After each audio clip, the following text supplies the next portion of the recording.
पाणमुभासायत्चारुचापं नमामि रामं रघुवंशनाथं अतुलितबलधामं हेमशैलाभदेहं दनुजवनकृशानं ज्ञानिनामग्रगण्यं सकलगुणनिधानं वानराणामधीशं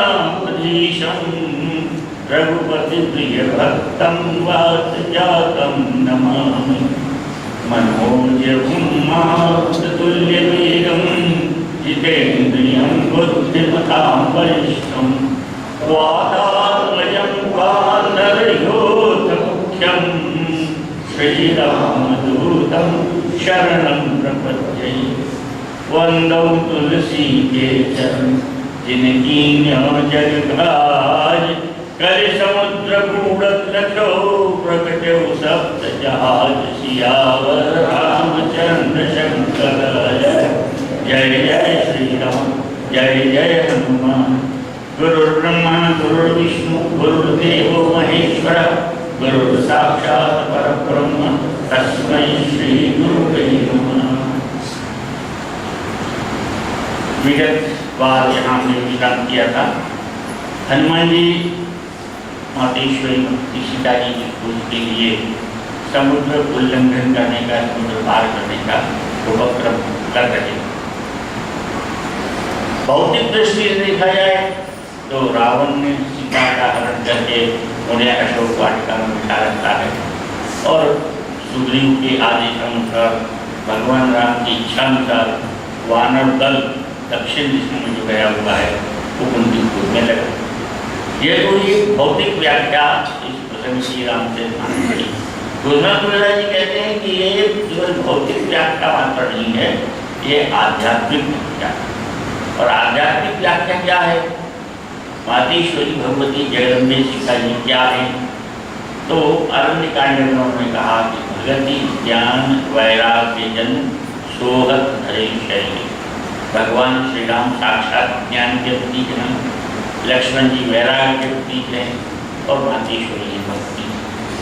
तो यह यात्रा जो है केवल सीता जी की खोज की यात्रा नहीं है, यह यात्रा हमारे सबकी यात्रा है, हमारे जीवन की यात्रा है, इस जीव की यात्रा है भक्ति को प्राप्त करने की।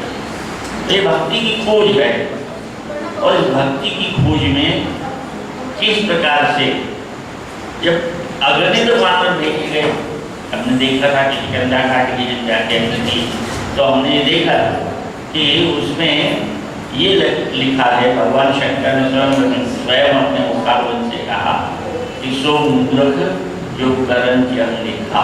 इतने वानर थे, यह गिनती अगर कोई करना चाहे तो मूर्ख है, क्योंकि इतने ज़्यादा वानर थे, हर जगह हर कोने में बंदर थे और उनको 4 समूह में बांट करके जब दक्षिण दिशा में जो ग्रुप भेजा गया, जो समूह भेजा गया, जो दल भेजा गया, उसमें कितने हैं नरनीर हैं, अंगद हैं, जामवंत हैं, एक से एक बलवीर हैं, लेकिन समुद्र लांघने का साहस कोई नहीं कर पाता। तो जीवन में इसी प्रकार से हम और आप जीवन भर भगवान की भक्ति में लगते हैं, भजन में लगते हैं, जप करते हैं, माला जपते हैं, पुरस्चरण करते हैं, पाठ करते हैं, न जाने कितने कितने प्रयास हम करते हैं, लेकिन जो वास्तव में भक्ति कही जाती है, जो मुक्तिदायी भक्ति है, जो भगवान की कृपादायी भक्ति है, वो हमारे जीवन में आ पाती है। तमाम अगले वानरों में से एक वानर ऐसे हनुमान जी हैं जो इस बात में समर्थ हो सके कि भगवती से जगत आगे दर्शन कर सके, लंका में खोज कर सके और न केवल खोज कर सके बल्कि आशीर्वाद प्राप्त कर सके कि अजर अमर गुण मंदिर शुद्ध हो करम बहुत रघुनायक छो। भगवान कृपा करे, ये आशीर्वाद प्राप्त करना ये किसी एक के वश की बात है। हमारे जीवन में लाखों करोड़ों में हमको बिरला ही ऐसा योग्य हो पाता है।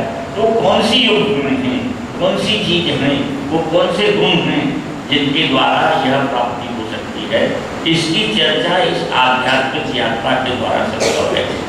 और मैंने कहा था कि बार बार रघुवीर संहारी, बार बार रघुवीर को संभाल करके, बार बार उनको याद करके, बार बार उनको हृदय में बिठा करके और हनुमान जी यात्रा का उपक्रम प्रारंभ करते हैं।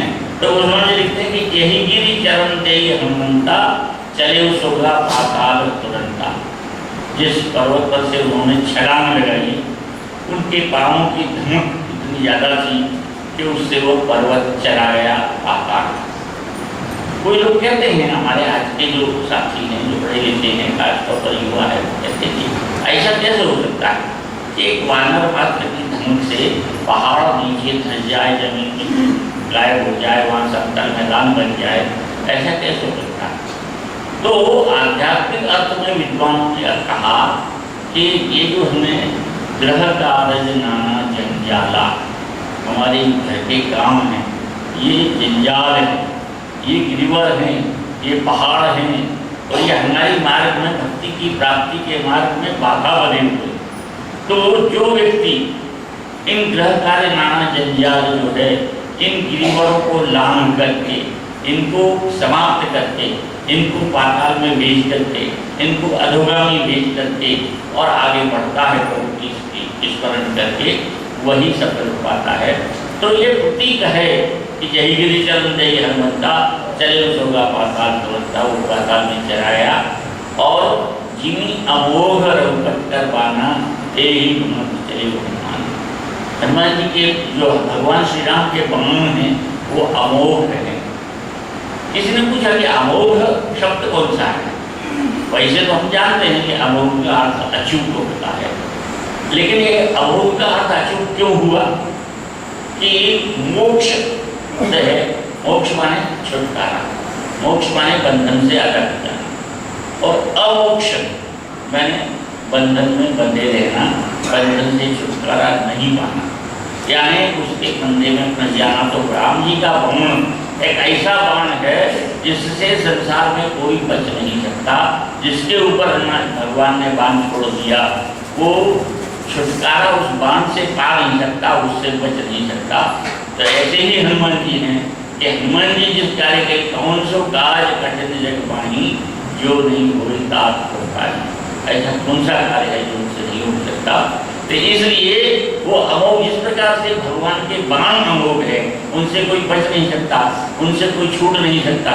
ऐसे ही अपने लक्ष्य की प्राप्ति के लिए हनुमान जी उस अमोघ बाण के समान ही अपने लक्ष्य की ओर बढ़ रहे हैं, और वो लक्ष्य को प्राप्त करके रहेंगे, उससे छुटकारा नहीं हो सकता। और उसके बाद आप देखें कि एक अर्धध्वनि जितनी महत्वपूर्ण अर्धध्वनि है, गोस्वामी तुलसी लिखते हैं कि जलनिधि रघुपति दूत विचारी, तय मैनाक कोई श्रम हानि। समुद्र जो है वो मैनाक पर्वत से क्या करता? पुराणों में, हमारे शास्त्रों में एक ऐसी कथा दी है कि किसी समय में जितने भी विश्व में पहाड़ हैं, इन पहाड़ों के पंख हुआ करते थे, और ये पहाड़ इधर से उधर उड़ा करते थे, और जहाँ कहीं भी बैठ जाते थे वहाँ पर जो जनसंख्या है या गांव है, उन सब का समाप्ति हो जाती थी, उनकी हानि हो जाती थी, उनकी क्षति हो जाती थी। और जब ऐसा दिखा गया बार बार ऐसा होते हुए, तो इंद्र ने अपने वज्र से सभी पहाड़ों के पंख काट डाले। और जब पहाड़ों के पंख काट रहे थे, उस समय मैनाक को पवन देव ने कहा, वायुदेव ने कहा कि तुम उड़ो और उड़ करके सागर में छिप जाओ, ताकि तुम्हारे पंख न काटे जा सके। मैं सहायता करूँगा तुम्हारी, और तुम सागर में जाकर छिप जाओ। तो वो मैनाक पर्वत जो है वो समुद्र में है, और समुद्र में समुद्र अब इस समय कह रहा है कि तुम जिसके पिता ने तुम्हारी रक्षा की थी, तुम्हारे पंख कटने नहीं दिए थे, वो अब राम के काम के लिए लंका जा रहा है। इसलिए तुम ऊपर उठो, समुद्र से बाहर आओ, और बाहर आकर आकाश पर उठ करके उस रघुपति के दूत को विश्राम करने का अवसर दो। ऐसा न हो कि इतनी लंबी छलांग न लगा पाए हो, बीच में उसको कहीं पर पाँव रखने को जगह मिल जाए, पाँव टिकाने को जगह मिल जाए, तो उसकी लंबी छलांग में उसको आश्रय मिल जाए। तो वो कहता है मैनाक हो ही श्रम हरि, हे मैनाक तुम इसके श्रम को मिटाने वाले बनो, इसका स्वागत करो। कभी कभी हमारे युवा पीढ़ी, खासतौर यहाँ युवा भी बैठे हैं, युवा भी खास तौर पर कहते हैं क्या तुलसीदास जी गप मारा करते थे, या पुराणों में गप मारती, वेद व्यास जी ने गप मारती, कहीं पहाड़ों के पंख होते हैं क्या, पहाड़ उठ पाते हैं क्या। मैं उनसे एक बड़ी विनम्रतापूर्वक निवेदन करना चाहूँगा कि हमारे पुराणों में बहुत सी ऐसी बात है जो प्रतीक के रूप में गई, उनको थोड़ा सा समझने और समझाने की आवश्यकता है। ये तो आज के जो पढ़े लिखे हैं वो भी मानते हैं, युवा मानते हैं कि किसी ज़माने में हम भूगोल में हमने भी आपने सबने पढ़ा है कि किसी ज़माने में पृथ्वी एक आग को गोला थी, धीरे धीरे ठंडी हुई तो उसके कई खंड हो गए और कई खंड वो इस आकाश में इधर उधर घूमा करते थे। बाद में वर्षा से जब वो बहुत ज़्यादा ठंडे हो गए, इंद्र की वर्षा से, तो वो एक स्थान पर स्थिर हो गए, पर्वत बन गए। तो ये जो कथा भूगोल मानता है, ये जो आज की विज्ञान मानता है, आज की शिक्षा मानती है, वही बात तुलसीदास जी ने कहानी के रूप में कह दी कि उनके पंख थे, इंद्र ने उनके पंख काटे, इंद्र वर्षा का देवता माना गया है, तो वर्षा के द्वारा उनके पंख कटे और वो एक जगह स्थिर हो गए। ये बात जब मान्य कर सकते हैं तो उस कथा के रूप में, कहानी के रूप में बना दिया उसे, उस पर हमें शंका कैसे होती। तो मैना समुद्र में है, और जब समुद्र ने कहा कि तुम्हारे स्किन जो जा रहा है इसके पिता ने तुम्हारी सहायता की है, तुम इसकी सहायता करो, ये रघुपति का रूप है, ऐसा वैसा साधारण आदमी नहीं है। तो इस अर्धाली में दो बातें बड़ी विचारणीय हैं, बड़ी गंभीर। पहली तो जगन्निधि रघुपति दूत विचारी तय मैना कोई श्रमहारी। मैना पर्वत के बारे में फिर पुराण को रेफर करें, पुराणों को देखें तो पुराणों में कहा गया कि मैनाक पर्वत स्वर्ण का बना हुआ, पूरा पर्वत सोने का पर्वत हो या ना हो ये हम नहीं जानते क्योंकि हमने केवल पुराणों में पढ़ा। लेकिन स्वर्ण जो है किस रंग का है, पीला। तो स्वर्ण प्रतीक है इस बात का। आपने देखा होगा कि भगवान के मंदिर कृष्ण के हों, खास तौर पर कृष्ण भगवान के तो हैं ही, राम के भी कहीं कहीं पीतांबरधारी मिलते हैं। पीला दुपट्टा होता है, लाल नहीं होता, लाल दुपट्टा मलमल का नहीं होता। कभी भगवान को आपने देखा होगा, और न हरा होगा न सफेद होगा। भगवान को जहाँ भी उड़ाया जाता है पीतांबरधारी कहा जाता है। तो पीतांबरधारी क्या, पीत माने सोना और सोना माने माया। ये माया का प्रतीक है। हमारे और बीच के, भगवान के बीच में एक व्यवधान है, और वो व्यवधान, वो पट, वो आवरण, वो बीच में क्या है, वो है माया। माया से घिरे हुए हैं हम, इसीलिए हम भगवान को नहीं देख पाते। तो मैनाक पर्वत सोने का हो या ना हो, लेकिन भक्ति की खोज में हम जब जाते हैं तो स्वर्ण बीच में आ जाता है, माया बीच में आ जाती है। माया भक्ति की खोज में बाधक कर जाती है। रुपए पैसा जो है इसका आकर्षण ऐसा है, इतना तीव्र है कि हम भक्ति की बात भूल जाते हैं। दिन रात हाय हाय करके और पैसा कमाने में अपना जीवन बर्बाद कर देते हैं। तो समुद्र ये कह रहा है कि परीक्षा लेना है एक प्रकार से। ये जो रघुपति का दूत जा रहा है, ये वहाँ जा रहा है जहाँ सोने की लंका है, जहाँ सब और स्वर्ण ही स्वर्ण है। तो स्वर्ण के लोगों में पढ़ करके और ये कहीं अपने पथ से विचलित तो नहीं हो जाएगा। भक्ति की खोज करने जा रहा है तो भक्ति की खोज ही करेगा, या सोने के चक्कर में पड़ जाएगा, सोने को पाने का प्रयास करने लगेगा। तो ये एक प्रकार से परीक्षा है। और हनुमान जी ने क्या किया, आप देखें, बड़ा बढ़िया बात। जब माया हमारे सामने आई, कभी कभी लोग कहते हैं कि आप कहते हो कि माया भक्ति के मार्ग में बाधक है, रुपया पैसा बाधक है। तो रुपया पैसा बाधक भले ही हो, लेकिन हमारा जीवन भर का काम बिना पैसों के चल सकता है क्या? अगर हम पैसों को के तरफ आकर्षित नहीं हो, पैसा को ग्रहण नहीं करें, तो हमारी गृहस्थी कैसे चलेगी, हमारा जीवन कैसे रहेगा?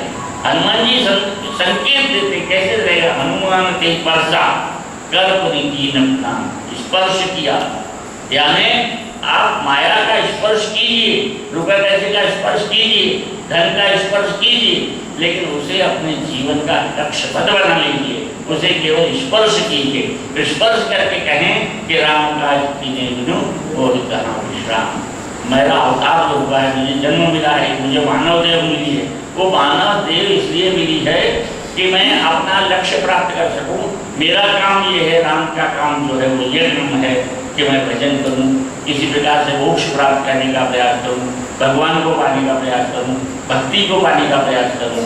तो माया का स्पर्श कीजिए, माया को फेंक दीजिए, ऐसा नहीं। माया जीवन में त्याज्य है ऐसी बात नहीं है। माया का स्पर्श कीजिए, लेकिन माया को जीवन का लक्ष्य मत बना लीजिए। ये संदेश हनुमान जी देते हैं। हनुमान देव पर साकर बनी की प्रणाम, हाथ से छू करके मेघनाथ को कि तुम माया के प्रतीक हो, तुम आकर्षण का प्रतीक हो, तुम मुझे विश्राम करने के लिए कह रहे हो, लेकिन सच्चा विश्राम जो है वो भगवान श्री राम के चरणों में ही मिलता है, माया के चरणों में नहीं। माया तो जन्म जन्म के लिए कैसे हो सकती है। तो एक तो इस अवधानी में ये संकेत है। दूसरा संकेत एक और है, हम और आप भक्ति के मार्ग में, भगवान के मार्ग में, भक्ति की खोज में जब चलते हैं, तब अगर हम माया के आकर्षण से बच गए, स्वर्ण के आकर्षण से बच गए, अर्थ के आकर्षण से बच गए, तो एक दूसरा और आकर्षण है जिससे बड़े बड़े लोग धोखा खा जाते हैं, दूध। और वो क्या है? जलनिधि रघुपति दूध विचारी। ये कौन है? बोले भगवान का दूध है।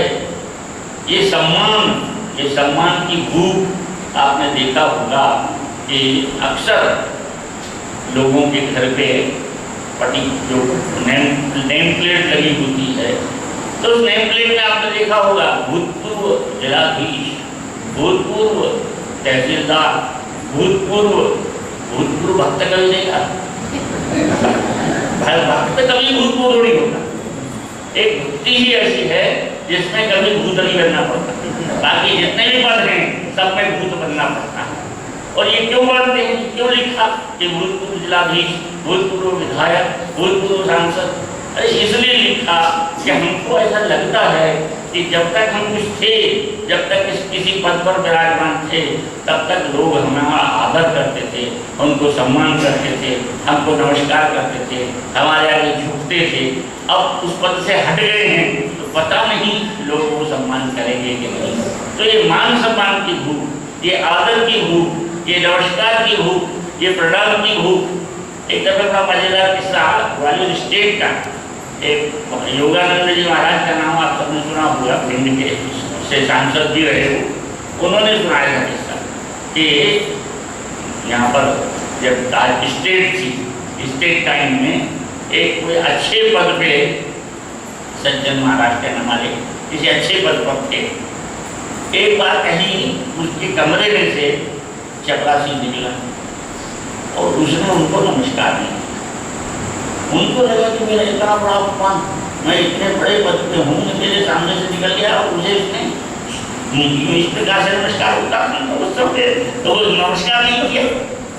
उन्होंने महाराज जीवाजी राव थे, तो जीवाजी राव के समय उनसे कहा, शिकायत की कि ये ऐसा उत्तर हो गया है, मेरे कमरे में से निकल के दूसरे दरवाजे से बाहर चला गया और मुझे नमस्कार नहीं किया।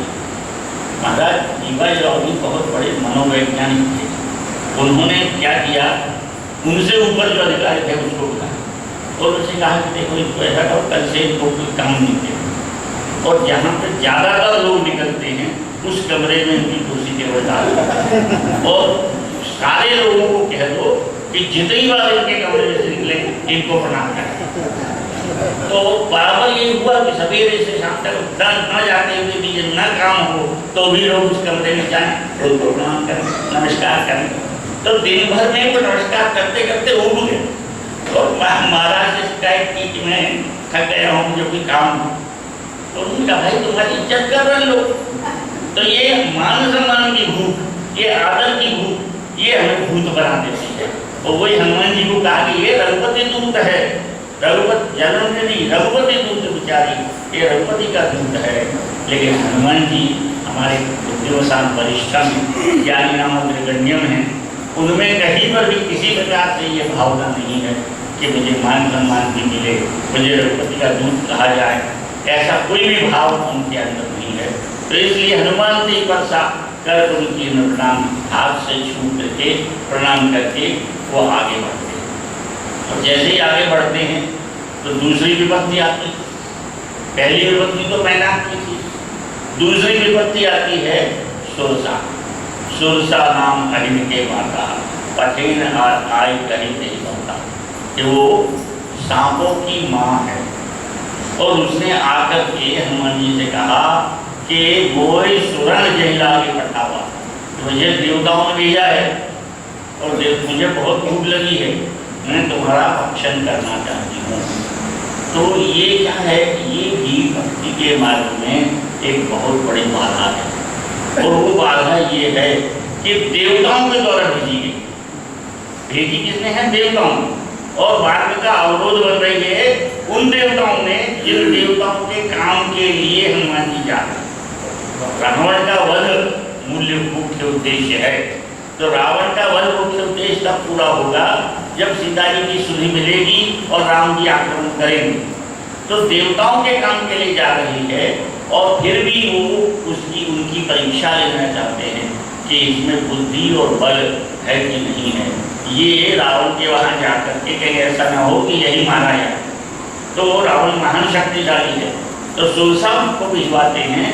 और हनुमान जी भी हमारे बहुत मनोवैज्ञानिक हैं, कोई साधारण विद्वान नहीं है, ज्ञानी नामक राजनीतिज्ञ हैं।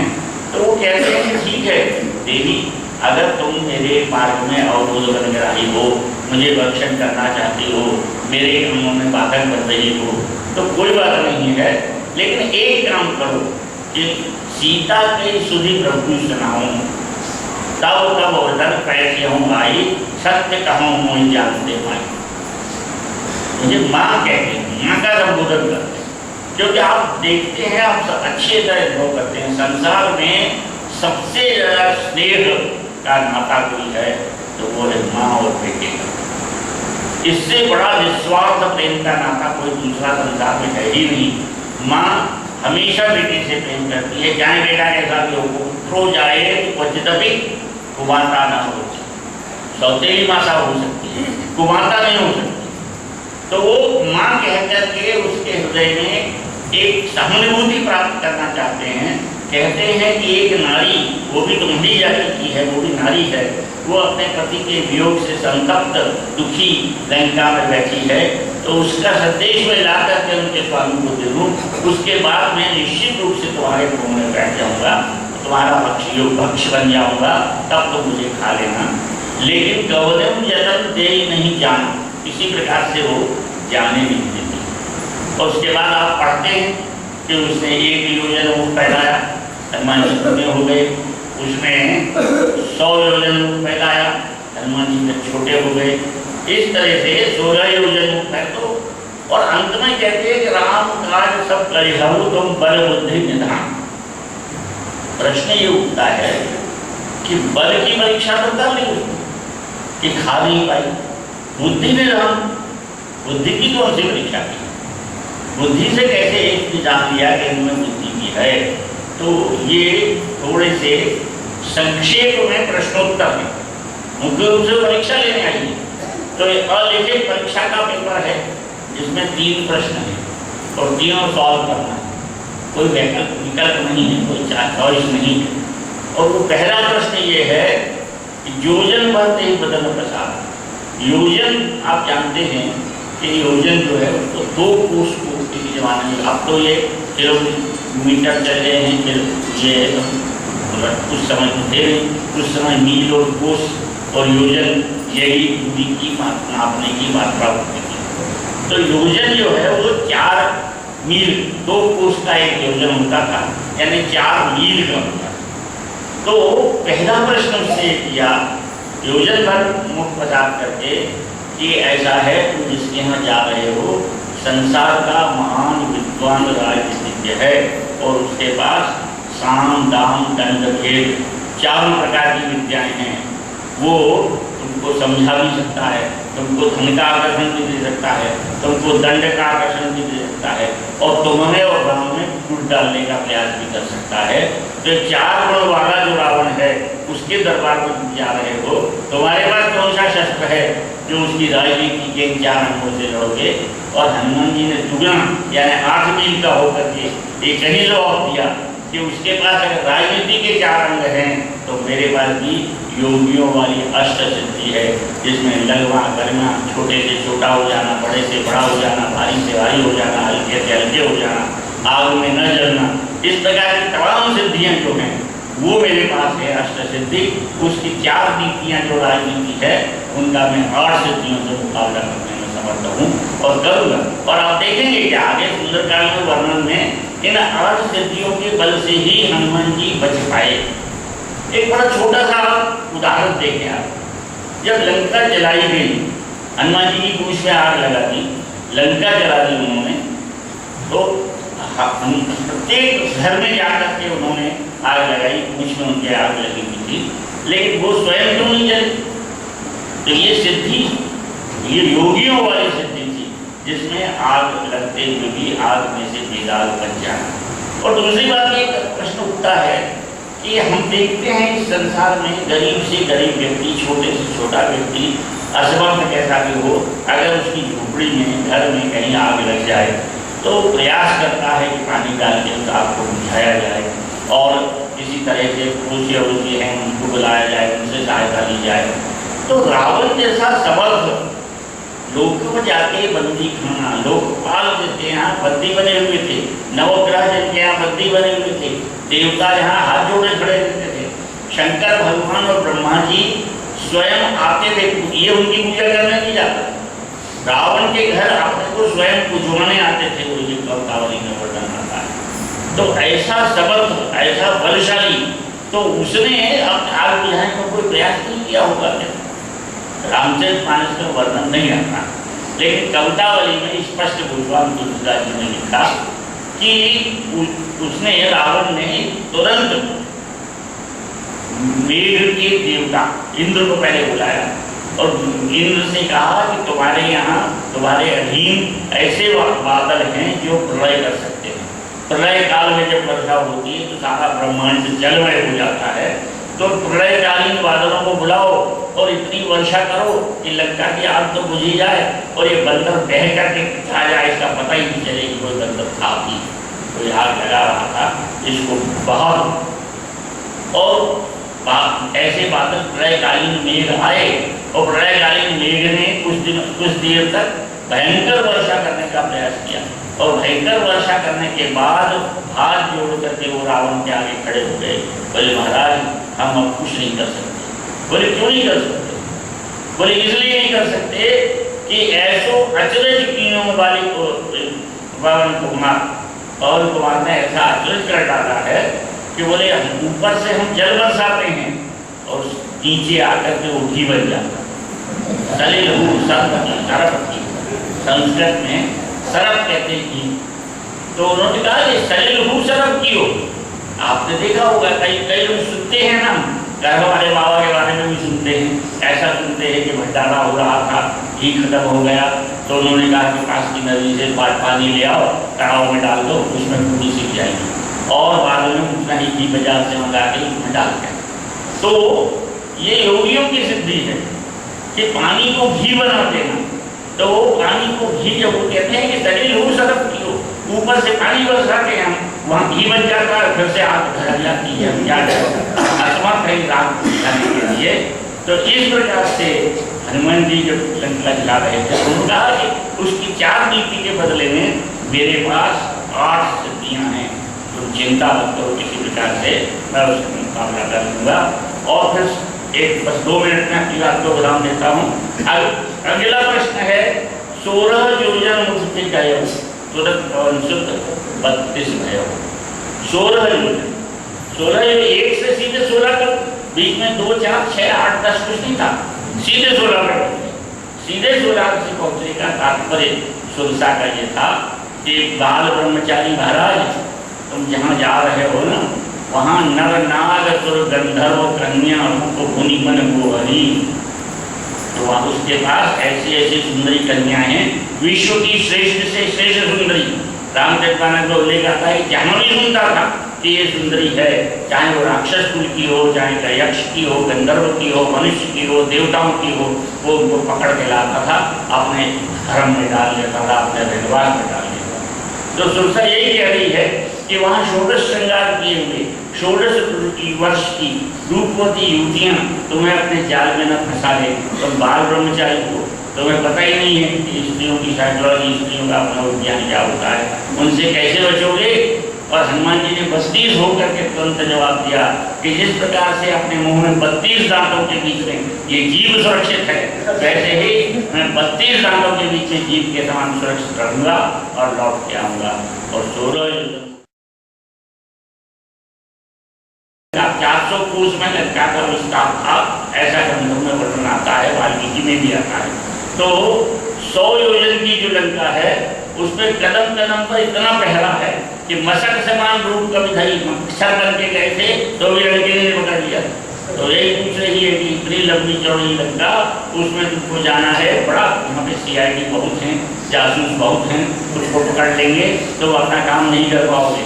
तो तुरंत पवन सुत क्या हुआ 16 जो थे, तुरंत पवन सुत मशक लघुरूप करके और बदन पाई पूरी बाहर आवा, उसके मुख में चले गए, पेट में चले गए और फिर बाहर आ गए। कहा कि जैसे देखा जैसे तुम्हारे 100 योजन के मुख में मैं घुस करके वापस सुरक्षित निकल आया हूँ, वैसे ही लंका के 100 योजन में भी विस्तार से मैं जाऊँगा और बिल्कुल सुरक्षित लौट आऊँगा। तो किसी प्रकार की चिंता मत करो। कुछ लोग विद्वान ये कहते हैं कि उन्होंने सत्य कहूँ मैं जान दे भाई माँ कह दिया था तो उसके पेट में जाकर के वापस आना जरूरी था। तभी तो माँ कहना सार्थक होता, तभी लोग तो माँ हो गए, उसकी कोख में गए, कोख से वापस लौट आए। तो इस प्रकार से इस सुरसा ने जब देखा तब कहा कि राम का सब करे हो तुम बल बुद्धि निदान, आशीष दे गई सो हर्ष चले भगवान। हनुमान जी आगे बढ़े। अब और विपत्तियाँ आएंगी, उनकी चर्चा आगे करते रहेंगे। बोलिए वृंदावन बिहारी